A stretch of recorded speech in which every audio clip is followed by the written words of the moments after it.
The Compton effect or Compton scattering concerns the scattering of X-rays by electrons.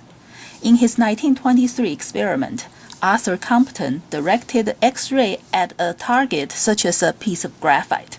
He found that the scattered X-ray had a slightly longer wavelength than the incident X-ray. The wavelength difference between the scattered photon and the incident photon is called the Compton shift. In order to explain this shift, Compton used the photon theory, treating photons as particles colliding with electrons that are initially at rest inside the target material. So it is kind of like two balls colliding. The incident photon collides with an electron at rest, giving some energy and momentum to the electron, so the electron goes off one way and the scattered photon goes off another way. Because the photon loses some energy to the electron, the photon ends with less energy. A photon with less energy does not slow down, because a photon has to travel at the speed of light.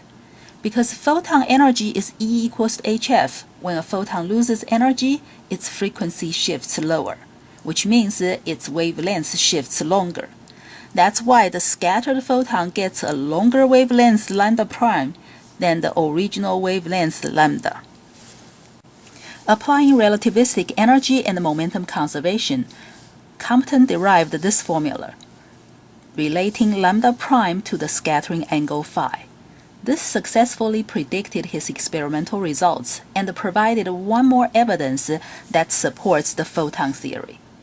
By the way, I do not believe you have to memorize this equation. The wave theory fails at explaining the Compton shift.